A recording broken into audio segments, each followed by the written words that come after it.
Mesdames et messieurs, j'ai l'honneur de vous adresser la parole en tant que l'un des derniers survivants des camps d'extermination nazis.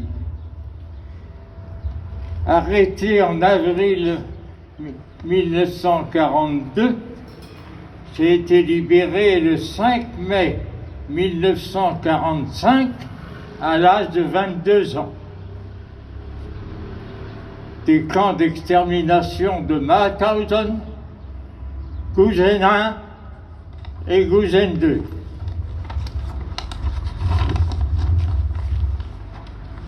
J'ai pour mission de vous lire un message.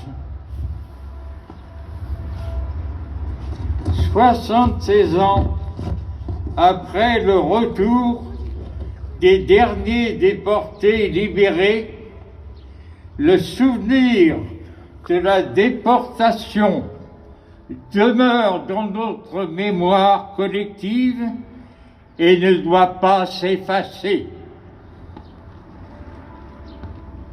Ce que furent les camps d'extermination et de concentration nazis et l'horreur vécue par les milliers d'êtres humains qui en furent les victimes ne sont pas une simple page documentaire de l'histoire du XXe siècle. L'humanité y a été atteinte dans ce qu'elle a de plus sacré. Des êtres humains étaient catégorisés en surhommes et en sous-hommes, leur vie jugée digne ou indigne d'être vécue sur décision d'un État qui avait érigé en programme politique sa conception raciste et eugéniste du monde et l'a porté à son paroxysme dans l'univers concentrationnaire.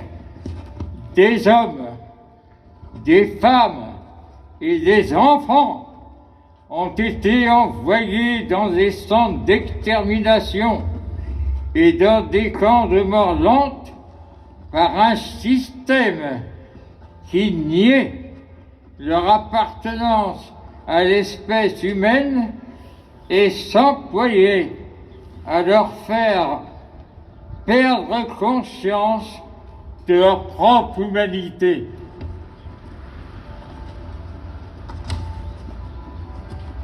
Pourtant, dans les circonstances les pires, beaucoup ont su résister à la terreur et à la déshumanisation par la force de l'esprit et la solidarité.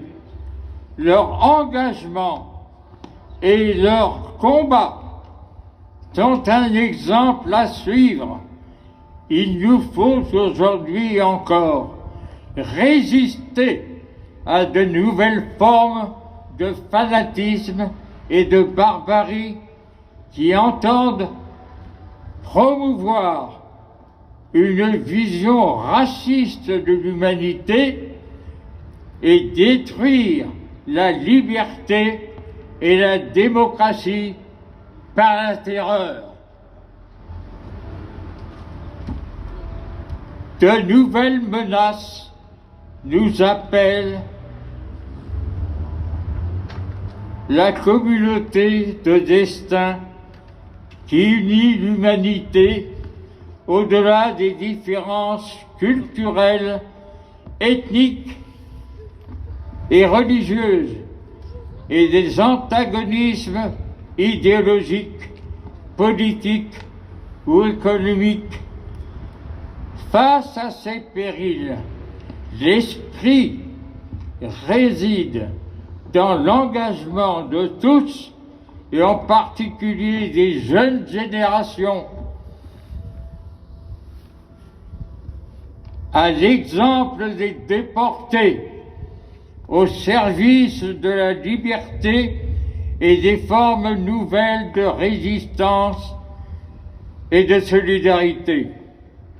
À tous les déportés, victimes des génocides et de la répression, rendons aujourd'hui un hommage solennel et nous saluons respectueusement leur mémoire.